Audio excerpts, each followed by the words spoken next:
Fala galera, bom dia, tudo bom? Vamos lá, mais um vídeo aí, a gente iniciando um vídeo para vocês. E o assunto que eu quero abordar hoje com vocês é âncora e fundeio. Então o que é o fundeio, pessoal? O fundeio é a gente jogar o nosso ferro, né? Jogar o nosso ferro, ficar preso lá no fundo, ficar seguro, né? Então aqui vai ter umas palavrinhas aí, chaves aí, para a gente estar podendo interpretar algumas questões, tá? Então eu quero começar com vocês aí falando sobre tensa. O que é tensa, pessoal? Então tensa é o tipo de solo. Então a gente costuma a gente falar assim, ó, pô, aqui é uma boa tensa. Por quê? Porque a nossa âncora enterrou. Então onde é que a gente pode considerar como boa tensa? Areia, barro, lodo, né? Tudo isso é boa tensa. Por quê? Porque a nossa âncora enterra, a nossa âncora vai ficar firme ali, tá? A função da nossa âncora não é ficar em cima, bater ali e ficar. Então, por exemplo, assim, ó, pedra é uma boa tensa? Não. Podemos considerar que pedra não é uma boa tensa. Por quê? Porque ela não vai enterrar, ela não vai ficar firme, ok?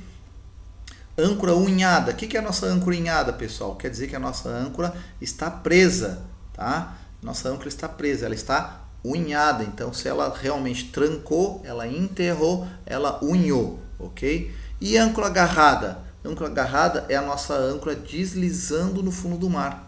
Tá? Até a função inicial dela é essa, ela vai dar uma deslizada e depois ela vai enterrar, tá? Mas se falar em âncora agarrada, não vamos confundir com a palavra agarrada, né?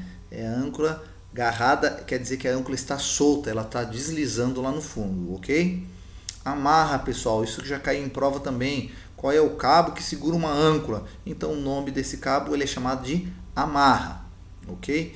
Boia de arinque é a boia usada, né, utilizada para estar demarcando uma âncora, né, demarcando o local de uma âncora.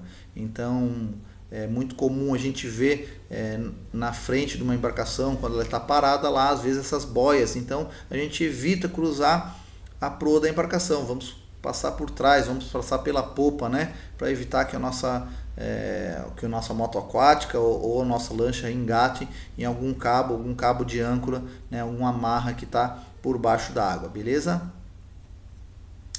Poita, pessoal. Poita é uma sapata, né? Então a gente já viu cair isso em prova também. Então é uma sapata onde o pessoal utiliza para estar deixando a sua embarcação na água. Então tu não jogou o teu ferro, tu tem uma boia, né? Ela tem um cabo e tem uma sapata ali. E essa boia ela fica na parte de cima. Geralmente tem uma argola ali para estar podendo fazer a tua amarração, ok? Croque também um utensílio aí, um equipamento utilizado nas embarcações. Então ele é um gancho, ele realmente tem uma haste, né, comprida e um gancho na ponta que vai te auxiliar para te fazer uma atracação, para te afastar de um deck, né, para te aproximar de uma poita, levar o cabo até ali para laçar essa poita e fazer a tua amarração. Ok? Então esse croque aí não é aquele chinelinho de borracha aí que a galera às vezes está acostumado a utilizar. Então o croque é esse gancho, beleza? No desenho abaixo aqui a gente consegue identificar todos os itens, né? Poita, boia de arinque, âncora, amarra, tensa, que é o tipo de solo, e ali está o nosso croque também. E qual é a regra que a gente utiliza para estar distanciando, deixando nossa quantidade de cabo para a gente ficar firme, né? Para a gente ficar seguro quando a gente jogar a nossa âncora. Então a regra é o seguinte, pessoal, a gente vai utilizar o cálculo em cima da profundidade, tá? Então com bom tempo a gente pode falar, ou pode cair na prova de vocês, que a gente tem que largar de 3 a 5 vezes a profundidade, com bom tempo. E com mau tempo, de 5 a 8 vezes a profundidade, tá? Então o que a gente entende aqui? Que quanto o tempo tiver mais vento, a maré mais forte, querendo puxar, a gente larga mais cabo, a gente vai largar mais distância a nossa âncora, ok? Então vamos gravar lá, ó, com bom tempo, de 3 a 5 vezes a profundidade, e com mau tempo, de 5 a 8 vezes a profundidade. Tenho aqui para mostrar para vocês o modelinho de uma âncora, tá? Esse modelo aqui, ó, é um modelo Bruce. Então já caiu na prova, tá, pessoal, pedindo qual o modelo mais eficiente, qual o modelo mais usado. Então aqui a gente está dando a dica para vocês estar bem preparado. Então o modelo mais eficiente é esse modelo aqui, ó, o modelo Bruce. As aspas dele são fixas, tá? Ela não mexe. Realmente é um modelo bem eficiente, tá? Essa aqui no caso é de uma moto aquática, né? É um tamanho suficiente para estar prendendo uma moto aquática. E o modelo Danforth, é o próximo modelo ali, é o modelo mais usado, tá? As aspas dela já não são fixas, elas mexem também. O peso e o tamanho de cada âncora, pessoal, ela é relacionado ao deslocamento do tamanho do barco. Então o que acontece? Não é padrão tu falar que essa âncora aqui serve para vários barcos, para vários tipos, vários tamanhos. Não, cada tamanho tem um cálculo, né? Cada tamanho vai ter a sua própria âncora para ser eficiente na hora que tu for fundear a tua embarcação, beleza? Aqui a gente tem uma dica agora para te fazer o teu funcionamento, o teu fundeio, né? Vamos pegar o nosso barquinho aqui para a gente estar podendo fazer essa movimentação. Então a dica que a gente fala para vocês é o seguinte, pessoal: a gente sempre vai se posicionar contra o vento ou a maré para ajudar a frear e parar a minha embarcação. E se caso acontecer, vai jogar a nossa embarcação para onde? Para trás, nunca para frente. Por quê? Eu estou jogando um cabo aqui, né? Lembra que a gente joga pela parte da frente, que é a proa. Nós vamos lá largar a nossa âncora aqui. E se a maré nos empurrar, o que vai acontecer com o cabo? Ele vai ficar debaixo do meu barco, pode, né, ilhar no meu próprio motor, ou se é uma moto aquática, ela pode sugar, porque o sistema de uma moto aquática, né, de um jet, é por sucção. Então a gente sempre vai se posicionar contra para evitar esse tipo de situação, tá? Então eu vou parar o segmento do meu barco, vou aferir a profundidade, né, vou conferir para saber quanto que eu vou largar, largo o meu cabo. O próprio vento vai fazer esse movimento, ou às vezes eu vou utilizar uma ré na minha embarcação para utilizar esse movimento e eu distanciar, tá? Eu vou distanciando e o meu ferro vai escorregando lá no fundo, né? Ele vai garrando lá, vai garrando e até ele unhar. Quando ele unhou, eu senti que o meu cabo tensionou e ficou firme. Nesse momento eu posso desligar o meu motor, ok? Antes disso eu não faço, por quê? Para mim não correr o risco da minha âncora ficar solta e eu ficar à deriva lá e vir acontecer algum acidente, de eu bater numa pedra ou bater em outra embarcação, ok? Então esse seria o procedimento correto. E aí para a gente sair agora, para mim recolher a minha âncora, né? Para mim sair, recolher o meu ferro, como é que eu faço? Primeira coisa, liga o motor. Tá? Eu nunca recolho o ferro e depois vou ligar o meu motor. Não, por quê? Para mim também não correr o risco de eu bater o motor e a minha embarcação afogar e tal, e eu não conseguir ligar naquele momento e correr algum risco de bater ou colidir com alguma situação que estiver próximo da minha embarcação, ok? Então eu faço o seguinte, ligo o meu motor, começo a recolher minha âncora. Recolhi a âncora, a gente pode estar fazendo as manobras aí para estar saindo do local, ok? Lembrando sempre que a gente tem que ter o procedimento ideal para diminuir o risco da gente bater alguma outra embarcação pela distância da minha amarra. Então eu tenho que ter esse cuidado para mim evitar, porque o movimento do giro pode existir quando o vento ou a maré mudar, né? Então a gente tem que ter cuidado que dependendo da distância de cabo que eu vou largar, eu posso correr o risco da minha embarcação ir para um lado ou ir para o outro, beleza? Manobra da embarcação e efeitos da hélice, pessoal. Então vamos lá, vou utilizar o meu barquinho aqui para estar passando essas informações para vocês, tá? Primeiro de tudo, a função do nosso motor, né? Nossa propulsão mecânica, nossa hélice é dar a propulsão. Então a função da hélice é dar a propulsão.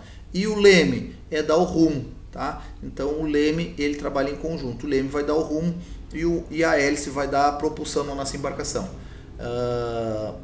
O motor ele vai girar, a nossa hélice ela vai girar no sentido horário para ir avante, para ir para frente, e no sentido anti-horário para ela vir de ré, tá? Então essa seria a função do leme, né? Rumo, e a função do hélice é fazer a propulsão da nossa embarcação, fazer a propulsão da nossa embarcação.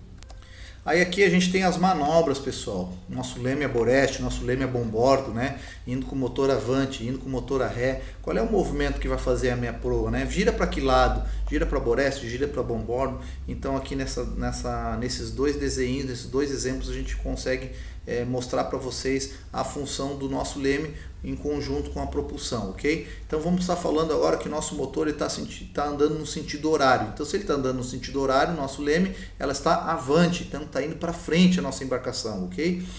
E então a gente pode falar assim, ó, que se uma embarcação está com o motor avante e o leme está totalmente para boreste, a proa vai girar para onde? A proa gira para boreste, pessoal. Vai girar para o mesmo lado onde está o meu leme, tá? E se for para bombordo? A proa gira para bombordo, tá? E se for ré? Aí é o contrário. Leme para boreste, proa para bombordo. Leme para bombordo, proa para boreste, ok? Aí agora tem um macete, um segredinho aí que a galera às vezes cai nessa questão. Se o leme estiver ao meio e a minha embarcação estiver com o motor avante, para onde gira a proa? A proa gira levemente para boreste. Lembra que a gente comentou que o motor, o nosso hélice, né? Ele gira no sentido horário, então ele vai tendenciar a querer sempre...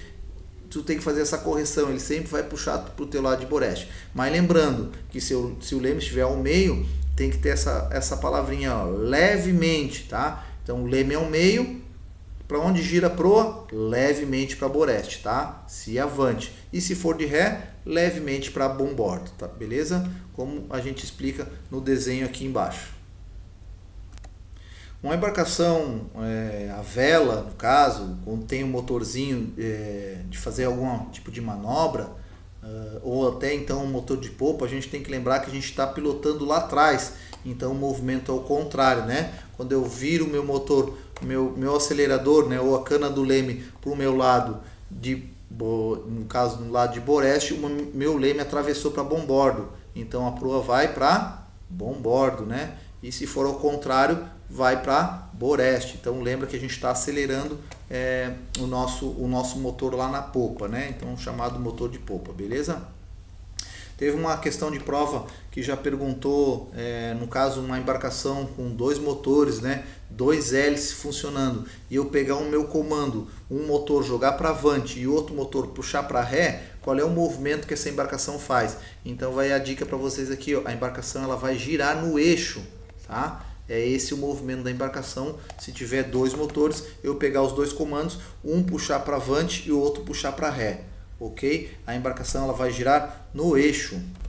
E para estar finalizando esse vídeo de hoje aí com vocês, quero falar sobre a roda do leme ou timão. Então botei um desenho ali, no caso de um barquinho, né, de um barco ali, onde a gente vai estar pilotando. Ele é chamado de roda do leme ou timão, tá? Então esse é o nome e essa é a dica para vocês, para a gente estar finalizando esse vídeo de hoje. Mais uma vez a gente fica à disposição, qualquer dúvida pode estar chamando a Altumar ali no WhatsApp. Toda a nossa apostila tem no final ali tem nosso contato ali para estar tirando as dúvidas com vocês, beleza? Até mais!